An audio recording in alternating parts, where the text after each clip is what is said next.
Soal yang pertama, kecepatan relatif 3.11. Soalnya, kecepatan di perairan tenang adalah VBW sama dengan 1,85 meter per second. Jika perahu hendak melakukan perjalanan langsung menyeberangi sungai yang harusnya memiliki kecepatan VWS sama dengan 1,20 meter per second, pada sudut hulu berapakah perahu harus melaju? Jadi di sini sudah diketahui VBW-nya dan VWS-nya. VBW-nya 1,85 meter per second dan VWS-nya 1,20 meter per second.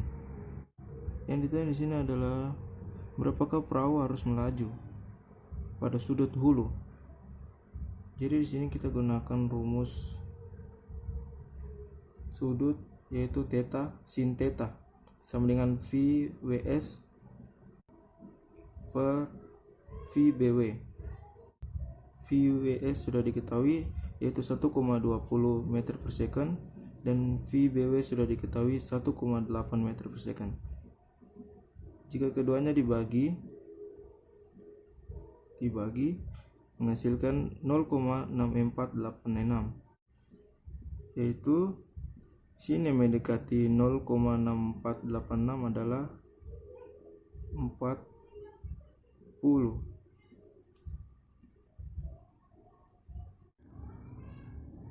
Soal yang kedua, kecepatan relatif 3.12.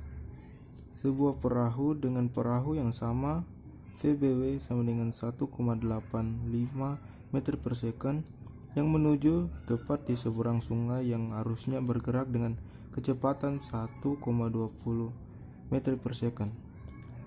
Pertanyaannya, A. Berapakah kecepatan perahu relatif terhadap pantai? B. Jika lebar sungai 110 meter, berapa lama waktu yang dibutuhkan untuk menyeberang dan seberapa jauh perahu akan berlayar ke bawah? Jawabannya A. Sama seperti 3.11, karena VBW tegak lurus dengan VWS, kita bisa mendapatkan VBS menggunakan teorema Pythagoras, yaitu VBS sama dengan akar V pangkat 2 BW tambah V pangkat 2 WS sama dengan, sudah diketahui bahwa VBW adalah 1,85 meter per second dan VWS adalah 1,20 meter per second. Jadi ini hasilnya 4,8625 diakarkan menjadi 2,21 meter per second. Dan untuk yang sudut, kita menggunakan rumus sudut, yaitu tan theta sama dengan VWS per VBW sama dengan 1,20 M per S per 1,85 M per S. Jadi ini dibagi dan hasilnya adalah 0,6486.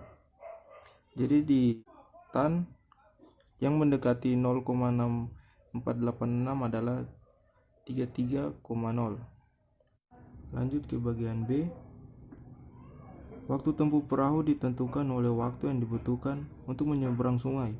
Jika lebar sungai D sama dengan 110 meter, kita gunakan komponen kecepatan searah D, yaitu yang mempunyai rumus VBW sama dengan D per T. Untuk itu kita cari waktu dulu, yaitu T, menggunakan rumus waktu. T sama dengan 110 meter per 1,85 meter per second. 110 dibagi 1,85, M nya dicoret, jadi 110 bagi 1,85 hasilnya adalah 60. S nya dipindahkan ke sini jadi 60 second. Jadi berapa lama waktunya sudah ditemukan, tinggal kita mencari seberapa jauh perahu akan berlayar.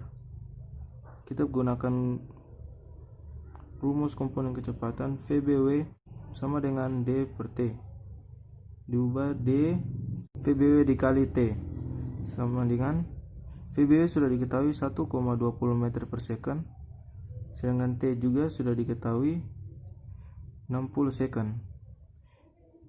Jadi tinggal dikalikan saja 1,20 kali 60. S nya dicoret, jadi hasilnya adalah 72 meter. Soal ketiga, memecahkan masalah yang melibatkan gerakan proyektil. 3.9 soalnya, misalkan sepak bola di contoh 3.5 adalah tendangan dan meninggalkan kaki penendang pada ketinggian 1,00 meter di atas permukaan tanah. Pertanyaannya, seberapa jauh bola ditendang sebelum menyentuh tanah? Dari 3.5 kita sudah dapati bahwa VXO sama dengan 16,0 meter per second dan VYO sama dengan 12,0 meter per second.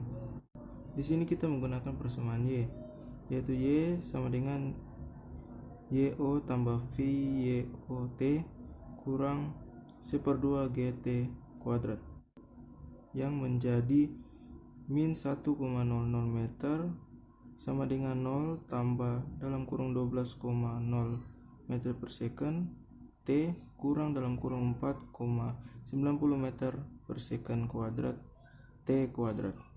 Lalu kita sederhanakan menjadi 4,90 meter per second kuadrat T kuadrat kurang 12,0 meter per second T kurang 1,00 meter kurang 0. Lalu kita gunakan rumus kuadrat untuk tentukan waktunya T, karena di sini T belum diketahui.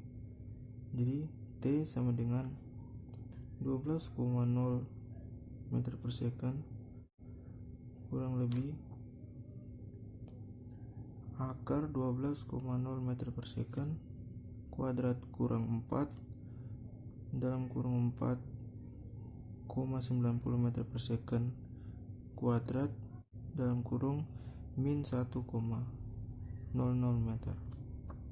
Jadi semuanya dihitung akan menghasilkan 2,53 second atau min 0,081 second.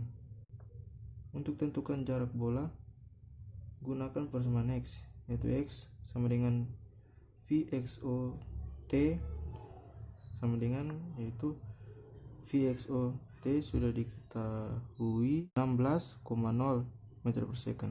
Di sini 16,0 meter per second dikali 2,535 yang menghasilkan